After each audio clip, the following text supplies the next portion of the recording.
با سلام و احترام خدمت دوستان و دنبال کنندگان کانال دقایقی با تاریخ. این جلسه برخلاف قولی که دفعه پیش دادیم که این جلسه ایرانی تر باشه، برعکس عمل میکنیم و این جلسه نه تنها ایرانی تر نخواهد بود بلکه کاملا عربی خواهد بود.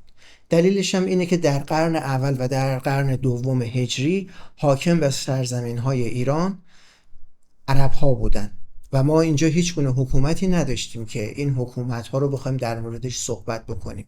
مقداری شورش هایی بودش که جاهای مختلف علیه اعراب میشد، بعداً کشیده میشه به جایی که ایران حکومت ایرانی و حکومتی از طرف مردمی که توی ایرانن داشته باشه که حالا بعداً به طاهریان و به صفاریان و سامانیان و اینها اشاره میکنیم. موضوعمون سلسله خلافت بنی امیه هست، چرا که بنی امیه از حدود سال 40 و 41 حاکم شدن و خلیفه شدن بر ممالک اسلامی که شامل کشورهای مفتوحه بود، به علاوه خب خود شبه جزیره مرکز اسلام بود اون به جای خود، و بعد دیگه کم کم توسعه پیدا میکنه به عراق و شامات و شمال آفریقا و همینجور. ایران، قسمت‌های عمده از ایران، البته این فتوحات همچنان ادامه داره. خیلی هم در مورد فتوحات ما صحبت نمی‌کنیم، فقط اشاره به این می‌کنیم که این فتوحات ادامه داره و با توجه به وضعیتی که توی خلافت بنی امیه هستش، این فتوحات گاهی شدیدتر و سریعتر میشه و گاهی تخفیف پیدا میکنه که اینها همه به اون وضعیت داخلی حکومت برمیگرده. خب، اولین خلیفه سلسله بنی امیه معاویه پسر ابو سفیان بوده.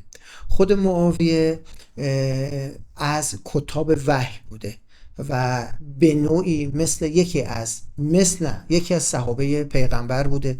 طبیعتا هر کسی میتونه هر نظری نسبت به هر کدوم از صحابه پیغمبر داشته باشه. معاویه هم کسی بوده که در زمانی که پیغمبر زنده بوده اونجا به قولی رفت آمد داشته و خودش جزء کتاب وحی بوده. آدمی بوده بسیار سیاس، بسیار ولخرج، البته خب خرج درست انجام میداده و تجملگرا. به دلیل بستگی هم که با خود پیغمبر داشته از نظر اجدادشون، چون بنی امیه و بنی هاشم اینها به قولی عموزاده های همدیگه بودن، با عثمان ابن عفان خلیفه سوم و همینجور با بقیه خلفا نسبت دور و نزدیک داشته، ولی خودش در زمان خلیفه دوم به حکومت شام میرسه.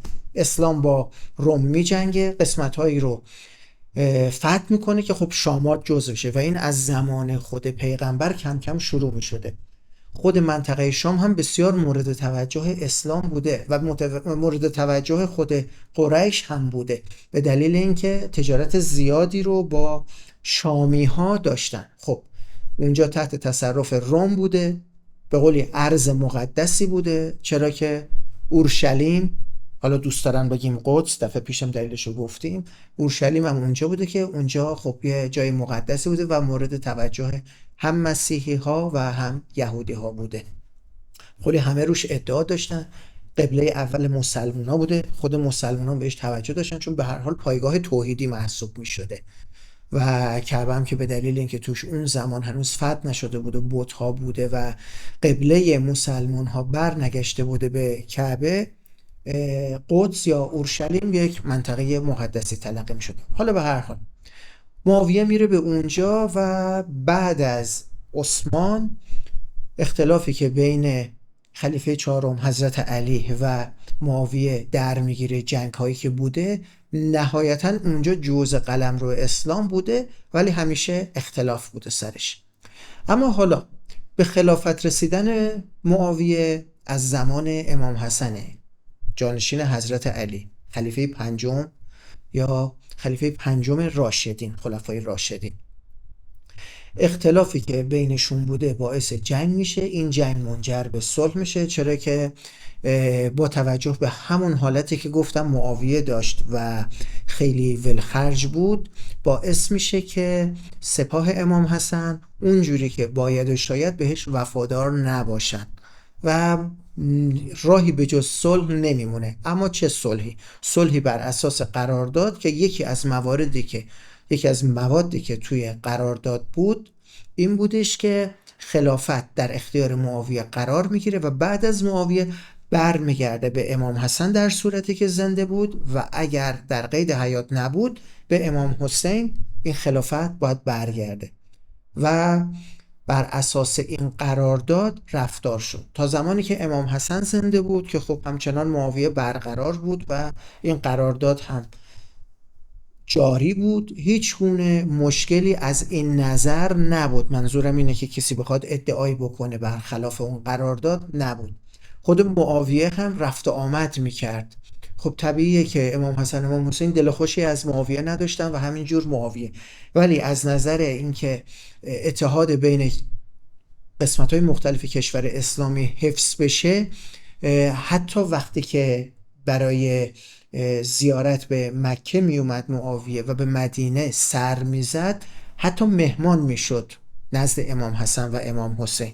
یعنی این حالت بود و باشم خوش رفتاری میشد، ولی خب بله همدیگه رو اصلا قبولم نداشتن، چرا که اون راه و روشی رو که قرار بود خلیفه اسلام داشته باشه معاویه نداشت.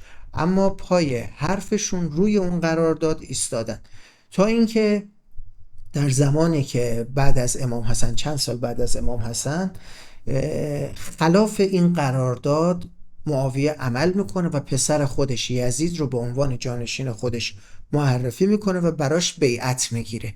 اون بیعت گرفتن دقیقا خلاف این ماده قرارداد بوده که خلافت باید برگرده و اینجا بر نمیگرده و خلافت رو بخواد به فرزند خودش یزید برسونه.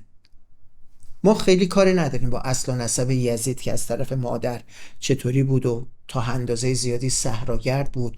خود یزید هم یک آدمی بود که اهل هنر و شعر و ادبیات بود، اهل موسیقی بود. خب البته بوزینه باز و شرابخوار هم بود، چیزی که خب اصلا هیچ شأنیتی توی اسلام اون هم به عنوان کسی که خلیفه بخواد بشه نداشت. نظرها بهش کاملا منفی بود و موقعی هم که بعد از معاویه منصوب میشه به عنوان، یعنی توسط پدرش به عنوان خلیفه منصوب میشه، دیگه طبیعیه که رفتارش اون رفتاری نیستش که باید باشه. اصل اختلافی که بین امام حسین و یزید، یعنی بگیم معاویه و بعدن یزید بود، این خلاف قرارداد رفتار کردن بود، نه چیز دیگری. چیزایی که میان میگن خیلیش هست سندیت نداره. منتها به قول امام حسین و امام حسین مردونه پای امضاشون وایستادن، گفتن که این رو به هر شکلی در هر شرایطی که هستش، حالا که ما امضا کردیم پای امضامون هستیم، پای حرفمون هستیم. منتها معاویه داره خلاف عمل میکنه. وقتی خلاف عمل میکنه یزید رو به خلافت میرسونه. در اون زمان، در اون روزهای آخر عمرش معاویه کاری که میکنه اینه که یزید رو صدا میکنه و نصیحتی بهش میکنه. نصیحتی که بهش میکنه اینه که بعد از من 4 نفر با تو مخالفن. یکی حسین ابن علی، فرزند پیغمبره، بهش احترام بذار، باهاش مدارا کن، کنار بیا باهاش، هیچ موقع به طرفش برای جنگ نرو، همیشه به عنوان یک بزرگ باهاش خوب باید رفتار بکنی. نفر دیگه عبدالرحمن ابن ابوبکر، آدم سن و سالدار و پیریه، کاری به کارش نداشته باش، اونم کاری به کارت نداره. هر از چندگاهی یه سری بزن و یه سفیری بفرست، به قولی سلام احوالی بکن، همین کفایت میکنه. عبدالله ابن عمر آدمیه که اهل زهد و تقوا و نماز و روزه و اینهاست، به اون هم احترام بذار و کاری به کارش نداشته باش. و اما نفر 4، اینایی که گفتیم خب فرزندان خلفا بودن دیگه، خلیفه اول، خلیفه دوم، خلیفه 4. و اما نفر بعدی فرزند یکی از مهمترین صحابه پیغمبر بود به اسم زبیر عوام، لقب سیف الاسلام هم بهش میگفتن، که مبارز بسیار خوبی بود. حالا با این قضیه تاریخ اسلام و مسئله خلافت و طرفداری از حضرت علی و بعدن رو در رو شدن با حضرت علی، اینا بحثمون نیست. تاریخ اسلام ما بخوایم کلیت بنی امیه رو بگیم و بعداً بریم به طرف ایران، اتفاقاتی که در ایران افتاد رو البته در جلسه بعد بهش اشاره بکنیم و رد بشیم.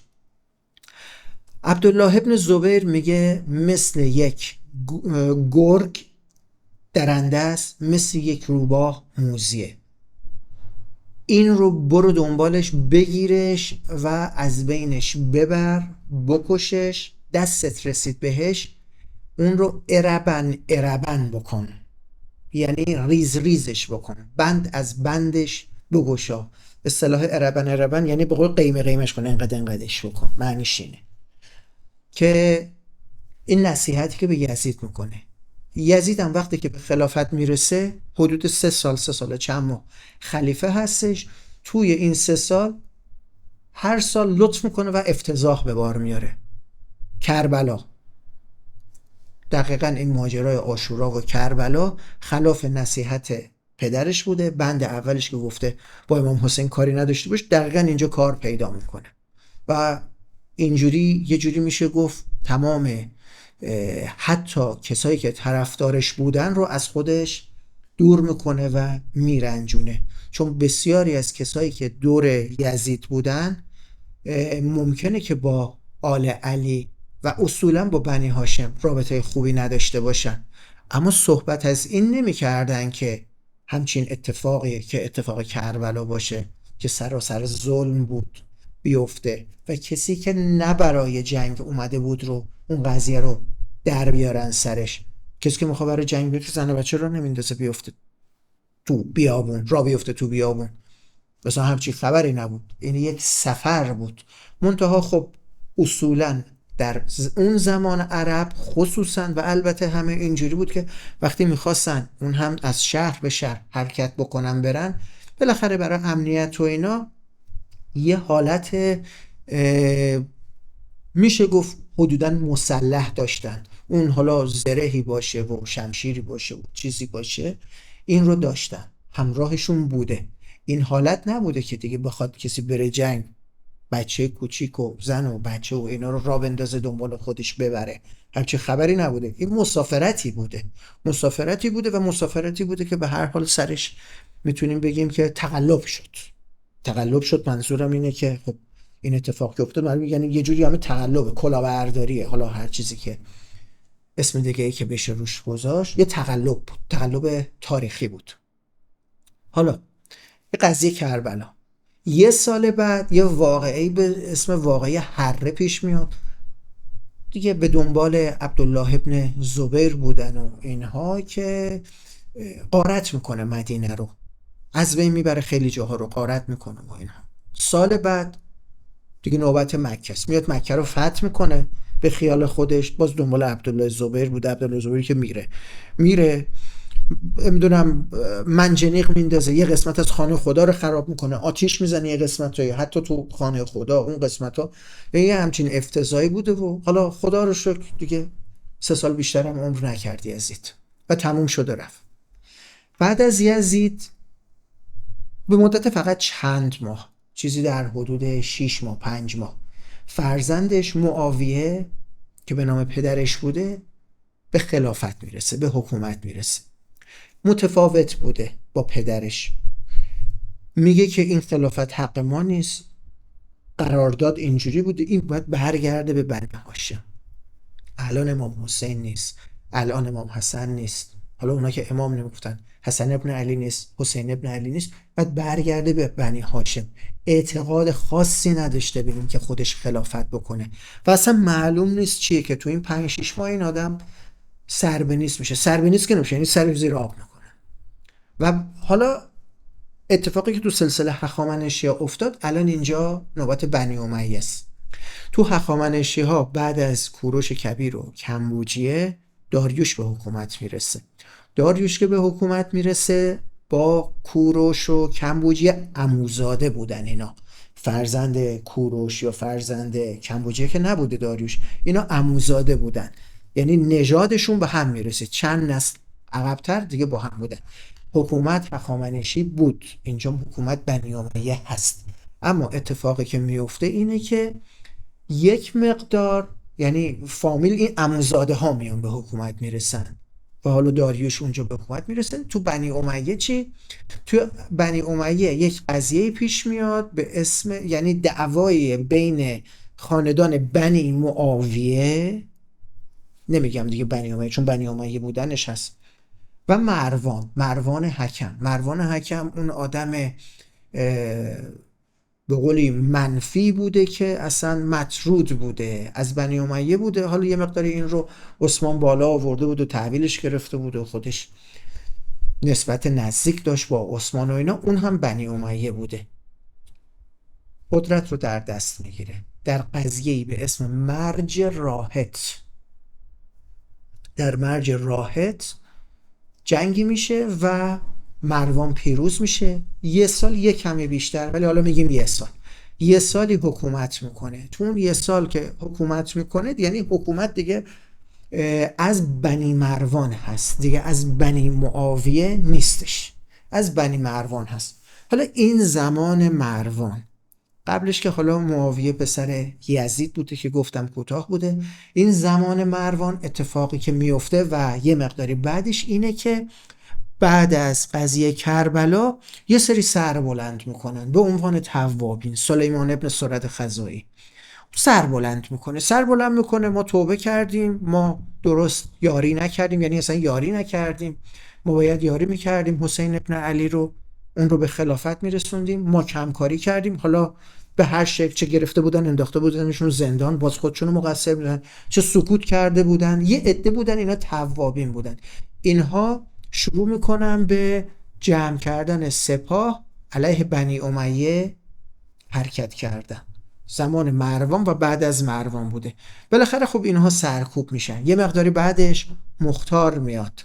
مختار اون هم به عنوان کسی که میخواد انتقام قاتلین کربلا رو بگیره، که حالا قصهش رو تقریبا میشه گفت هر ایرانی با کم و زیاد میدونه. خب ما وارد بحث مختار قرار نیست بشیم، ولی خب مختار هم در زمان عبدالملک پسر مروان هستش که سرکوب میشه، از بین میره و حتی یکی از فرمانده های لشکرش پسر مالک اشتر بوده که یاری میکنه، ولی حالا به هر حال اختلافاتی بینشون میفته اینا. خب مختارم تا یه مقداری میاد جلو و بعد از اون دیگه اون هم سرکوب میشه.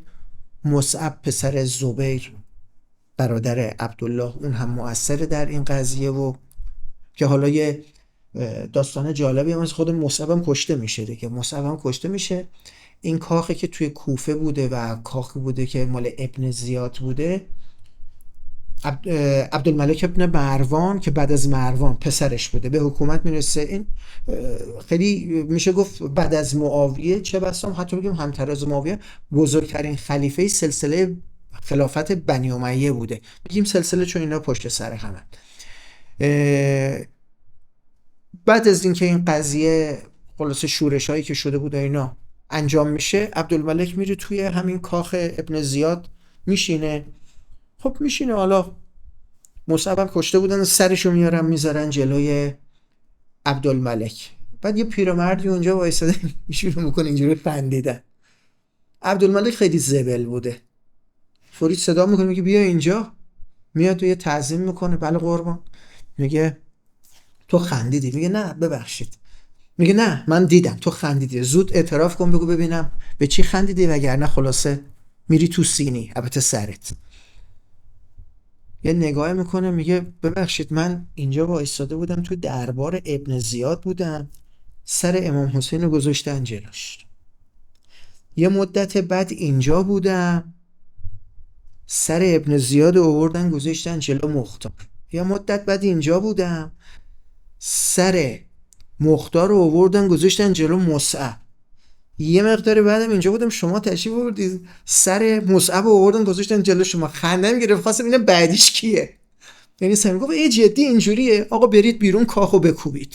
حالا دیگه کوبیدن، ساختن، نمیدونم پاساژ ساختن چه کار کردن، ولی به هر حال کاخو خراب کردن. یعنی کاخ ابن زیاد اینجوری خراب میشه که همین قضیه که میگه عبدالملک که خب پس اینجا نقصه. عبدالملک در زمان حکومت حدوداً 20 ساله خودش یکی از مشکلاتش خوارج بودن، همون خوارجی که از زمان جنگ نهروان، زمان حضرت علی طغیان کرده بودن و سرکوب شده بودن، نابود که نشده بودن. اینا خیلی کار دادن دست اسلام. یکی از کارهایی که دست اسلام دادن خود شهادت حضرت علی بود. یه مقداری بعد به عنوان تروریست عمل میکردن، اینها به عنوان تروریست عمل میکردن، جاهای مختلف میمدن ادعای حکومت میکردن، میگرفتن خودشون برای خودشون خلیفه، یعنی میگفتن مثلا ما خلیفه هستیم و خلیفه رسول خداییم و اینجور چیزها. یعنی تو اسلام تا اندازه زیادی اینها میشه گفت خیلی آدمای شلوغ‌کنی بودن. با بنی امیه اصلا به هیچ کسی اعتقاد نداشتن، نه بنی هاشم میفهمیدن، نه بنی امیه میفهمیدن، نه بنی عباس میفهمیدن. فقط به قول خودم به کسی دیگه توجه نمی‌کردن، فقط خودشون رو می‌خواستن و این همین جوری توسعه پیدا میکنه تا بعد بعضی موقع‌ها با یکی متحد میشن، با یکی دشمن میشن. یعنی کلا اینها داستانی بودن توی تاریخ اسلام.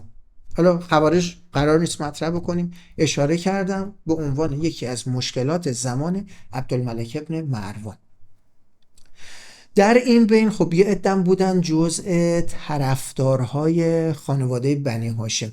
ببینید نهایتاً برخلاف خیلی شایعی که میکنن، توی منطقه عربستانی که امروز ما بهش میگیم عربستان سعودی، یعنی شبه جزیره، طرف بنی هاشم بیشتر بودن. ولی تو عراق یه جوری حالا بینابین بود. یه قسمت‌هایش طرفدار بنی هاشم بودن، طرفدار خانواده حضرت علی بودن، یه قسمت طرفدار بنی امیه بودن. ولی شامات که کلا دیگه مال بنی امیه بود، اصلا دیگه بسته شده بود به نام اونها. منتها اینجوری یعنی یه دست نبود. حالا خود همین عبدالله ابن زبیر با اینکه توی شبه جزیره بود، خب اصلا رابطه خوبی با بنی هاشم نداشت، ولی حواسش به این قضیه بود. سعی میکرد یه طوری مدارا بکنه، یه جوری کنار بیاد، یه جوری اونها رو دور بکنه، خودش فاصله بگیره. به هر شکل نمیخواست اینطوری باشه که به قولی برای خودش شاخ درست بکنه. نمیخواست عبدالله ابن زبیر اینجوری باشه. ادعای خلافت هم داشته. میگفته من خلیفه هستم و به خاطر اینکه توی مکه و مدینه رفت و آمد داشته و بعضی موقع اونجا رو میگرفت و اینا، حالا کم و بیش میشه گفت یکم هم خلیفه بود، یکم البته خلیفه بود. خیلی عبدالملک ابن مروان نگران این قضیه عبدالله ابن زبیر بودش که در زمان اون تموم میشه. به چه شکل؟ یه نفر بوده به اسم حجاج ابن یوسف که این نسبت بسیار دوری با مختار ثقفی هم داشته. اینم ثقفی بوده و اینکه حتی بعد از مختار میگه این با احترام باید دفن بشه، به خاطر اینکه از عشیره منه، از خاندان منه. یعنی هیچ بی احترامی نمیکنه. قبول داشته این باید از بین بره، ولی بدون بی احترامی. جنگ یکی کشته شد، با احترام هم باید دفن بشه. همچین حالتی. سال 72 هجری عبدالملک ابن مروان در جایی بوده که حجاج ابن یوسف که از نظر ظاهری هم یه آدم لاغر مردنیه، کچله، یه مقدار هم همچین کجوکوله‌ای بوده. یعنی واقعا میگم کجوکوله، یعنی اینجوری بوده ها، کجوکوله بوده واقعا. منتها خب آدم بسیار مدبر، مدیر و فوق خشنم بوده. میاد و به عبدالملک میگه نگران چی هستی؟ میگه عبدالله ابن زبیر. میگه بسپرش به منو امیر بکن، من جمعش میکنم. و این کارو میکنه ظرف یه سال. سال 72 این رو به عنوان امیر عراق منصوب میکنه، تجهیزش میکنه که بره این سراغ عبدالله ابن زبیر. یکی از چیزای جالبی که توی تاریخ هست، 20 سال هم حکومت میکنه. همه ازش میترسیدن. خسیسم بوده، خیلی خسیس بوده. میاد توی مسجد بعد از اینکه اون حکم امارت عراق رو میگیره، میاد توی مسجد و میره بالای منبر رو یه نگاه میکنه و سرش اینجوری تکون میده از اول تا آخر، با قول خب بله. همه میدونستن این خیلی آدم خشنی، همه ساکت، با قول ماستار کیسه کرده بودن. اینو نگاه میکردن چی میخواد بگه. گفت من به شما امیر شدم، ولی من بلای خدام به سر شما. سرهایی رو میبینم که رسیده و وقت چیدنشونه. یعنی کسی که تو خطبه اولش این حرف رو میزنه دیگه بگی برو تا ته خط که میخواد چی کار بکنه، اومده برای دیگه زهر چشم گرفتن و خشونت کردن و اینکه بسیار هم به عبدالملک وفادار بوده. چیزی در حدود 14 15 سال 20 سال حکومت کنه. 14 15 سالش زمان عبدالملک بوده، 5 6 سالش میمونه که زمان پسر عبدالملک یعنی ولید بوده. اون 10 سال حدودا حکومت میکنه. یعنی تو مسجد دیگه همونجا گرا رو میده که من چه کار خواهم کرد. میره عبدالله ابن زبیر رو شکست میده و اون رو به طرز فجیعی میکشه، آتش میزنه و سرشو میفرسته برای عبدالملک و خشونت های زیادی میکنه. اون قضیه خسیس بودنش اینجا مطرح میشه. به چه شکل؟ به این شکل که خب یه عده بودن اسلام میومد یه جاهایی گرفته بود، میگفت یا مسلمان شد یا جزیه بدید، ولی کسی نباید به قولی سر بلند بکنه و طغیان بکنه، اینا با شمشیر طرفه. خیلی هم قبول کرده بودن، جزیه میدادن، حالا از هر جا، چه تو شامات باشه چه تو ایران باشه چه جای دیگه، جزیه رو پرداخت میکردن. این جزیه که اینا پرداخت میکردن درآمد خوبی بوده و این سالانه هم بوده. به هر حال از صدر اسلام یه مقداری گذشته بوده. یه عده از آدمایی بودن که مسلمون نشده بودن و جزیه رو هم میپرداختن. بعد از یه مدتی یا نظرشون عوض شد، خواستن جزیه ندن و مسلمون بشن، یا واقعا به دین اسلام متمایل شدن. حالا هر کدوم شاید یه دلیلی داشته. این پوله اومد پایین. حجاج هم خیلی اهل حساب کتاب بود. دیوان اون موقع بنی امیه هم، یعنی میتونیم بگیم خلافت اسلامی، همش دست ایرانیا بوده. یکی از اتفاقاتی که زمان حجاج ابن یوسف میفته اشاره کردم بهش اینه که دیوان رو زبانش رو از فارسی میاد عربی میکنه. این خیلی کار مهمی بوده که میکنه. اینا سکه میزنن، سکه بنی امیه میزنن، یعنی سکه به قولی اسلامی میزنن. قبلش از سکه های ایرانی و رومی استفاده میکردن. ببینید کشور اسلامی مقداری داره قوام میگیره، یعنی شکل کشور میشه. اینجا اصلا ما با خوب و بد هیچی کاری نداریم، با این کار داریم که یه اتفاقاتی میفته، سکه‌ای میزنن. زبان دیوان بالاخره حکام عرب بودن و اینا که عرب بودن زبان خودشون استفاده میکنن، یعنی زبان رسمیشون عربی بوده، نه چون زبان دین بوده. اینا عرب بودن زبانشون عربی بوده دیگه، اینه که توش بحثی نیست. زبان دیوان رو هم برمیگردونن به زبان عربی. حالا حجاج ابن یوسف که ببینه یه مقداری پول داره کم میرسه، میگه ببینید همه اینایی که دارن جزیه الان نمیدن ولی قبلا میداده، اینا دروغ میگن. اینا اعتقاد ندارن به اسلام. چون شما مسلمون دارید میشید که پول ندید، شرمنده. میخواید مسلمون بشید میخواید نشید، از نظر من که مسلمون بودنتون ظاهریه، باید پول رو بدید، جزیه باید بدید.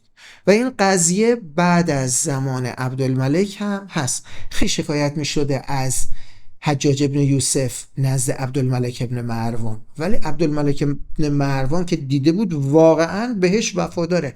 حجاج ابن یوسف و حاکمیه که خیلی به نفعشه، قدرتی که داره، حکومتی که میکنه بسیار به نفعشه، پولم که داره میاد. میگه که من این رو عوض نمی کنم، قدرت رو ازش نمیگیرم. من خیلی نمیدونم یعنی چی اینی که میگه این مثل این گوشت بین دوتا ابروی من برام عزیزه. حالا من نمیدونم اینجا چی چیزیش عزیزه، حالا شاید اون زمان بوده دیگه، من نمیدونم، نه خوردم نمیدونم. و همین جور بوده که حمایت میکرده. مرد عبدالملک ابن مروان، ولید پسرش به مدت 10 سال به حکومت رسید و ولید هم آدمی بود، حاکمی بود که در زمانش فتح بسیار مهمی شد. شمال آفریقا رو خیلی گرفته بودن، میانه، یعنی حتی تا مراکش و اینا رو گرفته بودن. جاهایی که کارتاژ نشین بود توی اون بحث تاریخ یونان که مال خیلی جلسه پیش بود اشاره کرده بودم که کلونی هایی بودش که اینها میرفتن به شمال آفریقا، از یونان میرفتن اونجا، اونها خودشون کارتاژ بودن، بهشون بربر هم میگفتن. حالا بربر به معنی هم قوم بودن، همین که یعنی آدمای منظورشون وحشی بود، یعنی زیادی بزن بهادر بودن و اینطوری بودن که اونجا زندگی میکردن. خب اسلام میاد اونجا رو میگیره، اینا مسلمون میشن. اینایی که مسلمون میشن خب همشون تعصب دارن و خیلی دین جدید و خیلی خوشحالن که این دینو دارن و میخوان کاری برای دینشون کرده باشن. لشکر از اونجا جمع میشه، یکی از سردارها به اسم موسی بن نصیر در سال 92 هجری میره به اونور آب، یعنی از تنگه جبل طارق که بی سوادا یه الفلام هم میذارن میگن جبل طارق، مثل بخت النصر. ببخشید من میگم بی سواد چون بی سوادی دیگه الفلام نباید بذاری دیگه، اصلا معرفه هستی که خب چی رو به زور میخوای معرفه رو معرفه ترش بکنی، اسم خاصه.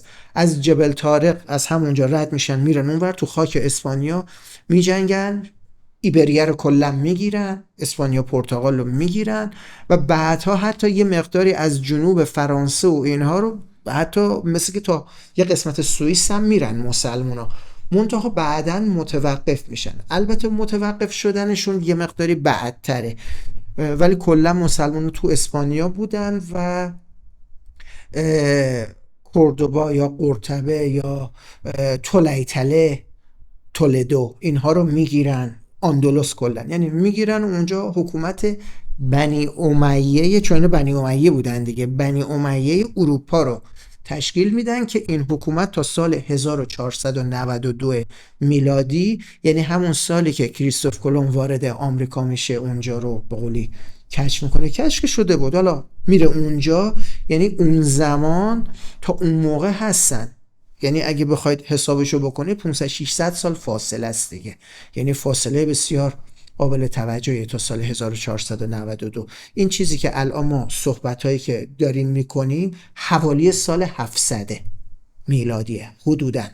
من دارم هجری میگم بخاطر که تاریخ بنی امیه است، میلادی به قولی شأنیتی نداری بگیم. ماشاءالله بعضیا که میان شمسی میگن دیگه و بعد هم توی کانالای خودشون میان میگن که ما شمسی میگیم که شما بیشتر بفهمید. والا من دکتر تاریخ که اصلا نمیفهمم این شمسیای زمان از مشروطه به عقب و من که نمیفهمم که 30 سال دارم میخونم و مینویسم. حالا دیگه مردم نمیدونم دیگه، حالا شمسی نمیدونم سال 800 و چند میگن شاه اسماعیل فلان کرد و اینا، نه خیر، شاه اسماعیل سال 907 قمری، با تاکید قمری، ناراحتید برید میلادیش رو بگید، به حکومت میرسه. حالا این از ولید که کار بسیار مهمش زمان اون فتح اندلس هست.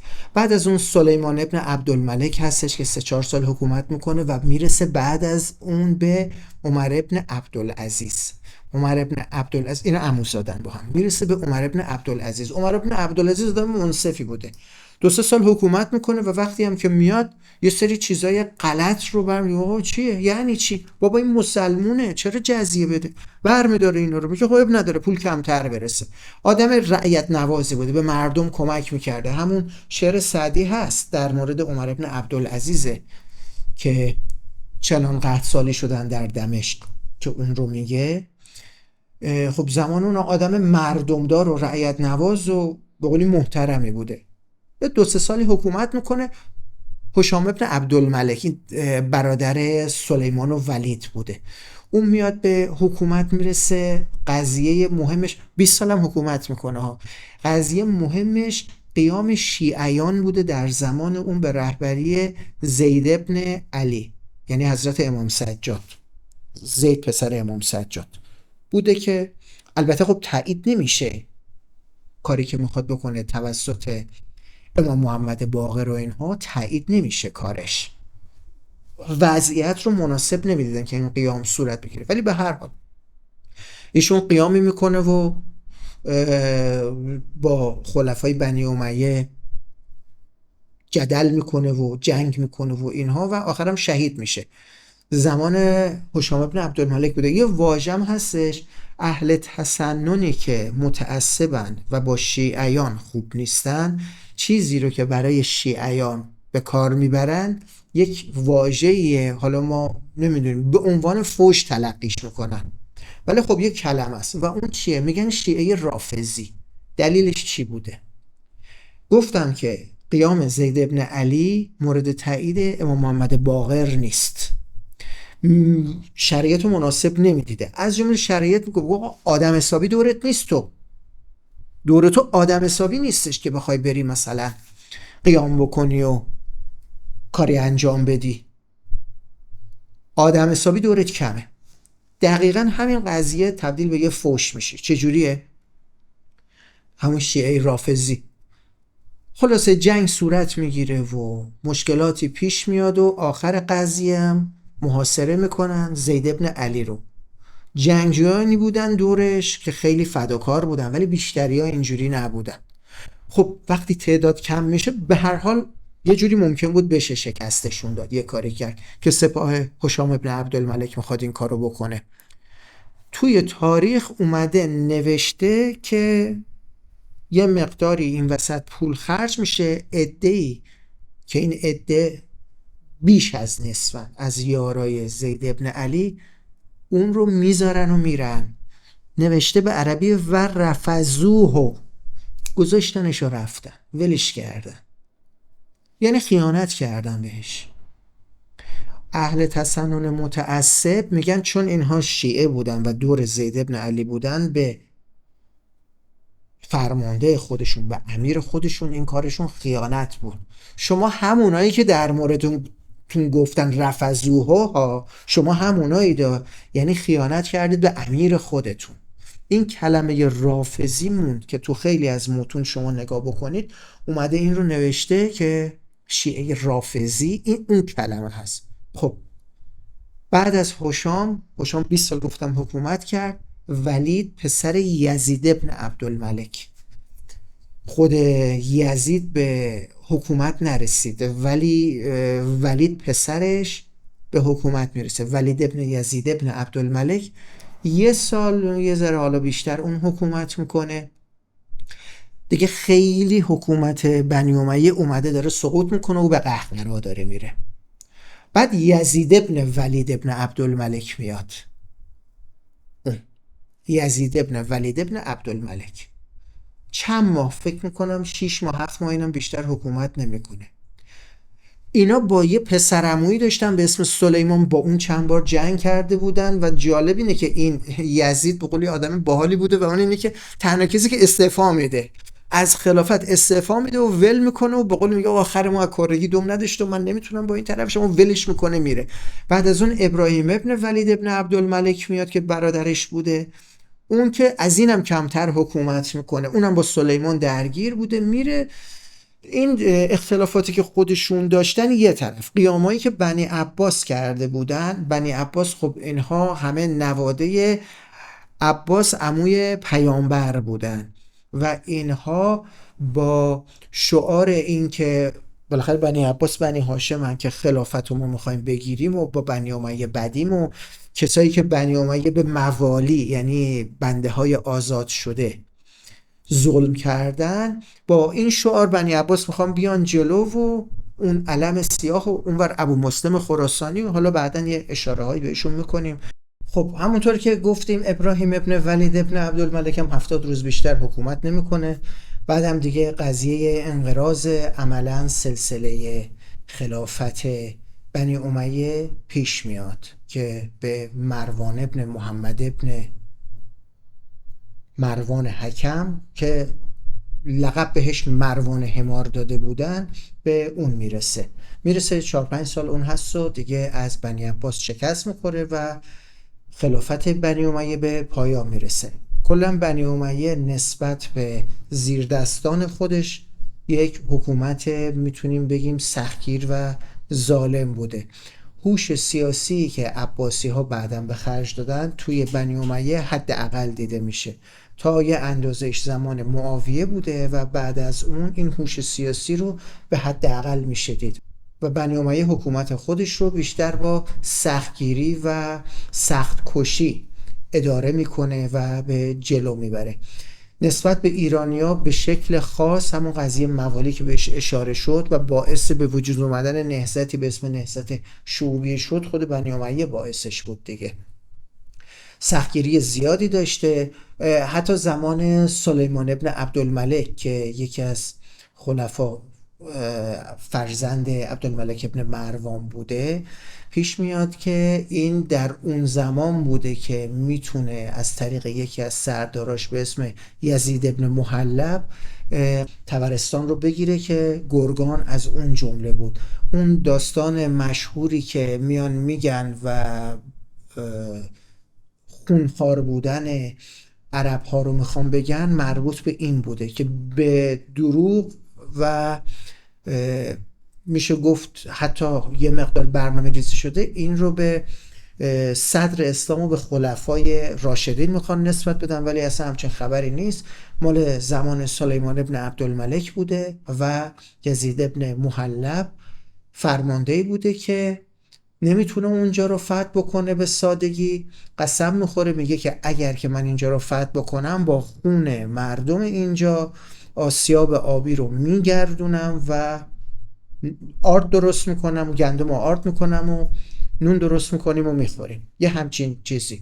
و قضیه هم اینطوری بوده که حدوداً شاید 20 تا 30 هزار نفر رو اونجا میکشن و یک آسیاب آبی بوده که خونشون رو اونجا جاری میکنن که این آسیاب بچرخه. و خیلی از همین عرب هایی که با ایرانی ها با گرگانی ها خوبم نبودن میان میگن که قربان این خون لفته میشه، سفت میشه، 100,000 نفرم بکشی اتفاقی نمیفته، با جز شما ما یه آبی هم به این ببندیم حداقل لخته نشه.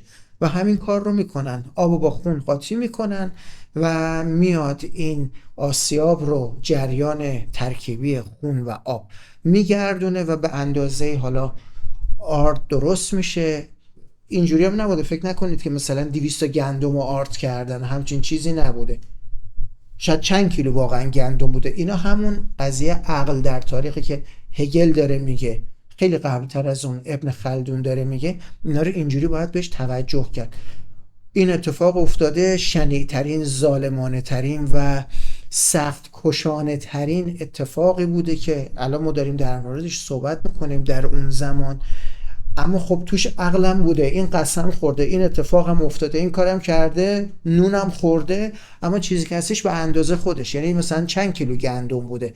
این حالت نیستش. اون یک قتل عامی صورت گرفته، 100% اون خونه اونجا مصرف نشده، نمیشده. باز حساب بکنید این همه آدم، چندین هزار نفر آدم اونجا باید کشته بشن. چجوری کشته بشن؟ این خونه بیاد این رو بگردونه، خودشون گفتن باید باش آب قاطی بکنیم. و حالا یه مقداری بگم و قضیه باید معقول نگاه کرد.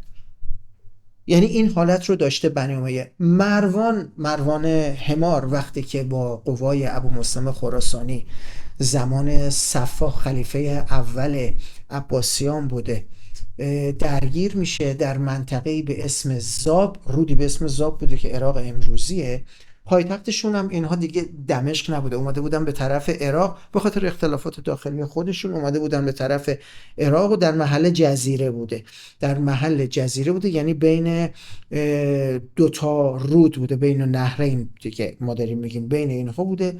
اونجا جنگ صورت میگیره، جنگ زاب صورت میگیره و اونجا مروان شکست میخوره و کشته میشه. باز یه داستان حالا خشنی در مورد ایرانی ها و اونها گفتیم، یه داستان خشن هم در این مورد بگیم که سفاح میگه روی اجساد اینها سفره پهن کنید و من اونجا غذا میخورم. یعنی اینم مال بنی عباسی. یعنی خیلی اینا، من گفتم مغزشون بهتر کار میکرد، سیاسی تر بودن، ولی اینا دست به خشونتشون بدک نبوده، چنگی به دل میزده و از این کارها هم میکردن که یعنی روی اجساد سفره پهن کردن و اون رو غذا خوردن. همین بنی عباس این کار رو کرد با شکست خورده ها و کشته شده های بنی امیه، این کار رو کرد.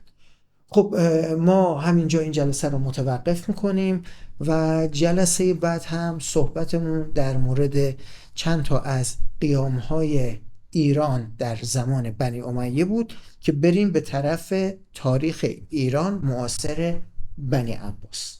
تا جلسه بعد، خدا نگهدارتون.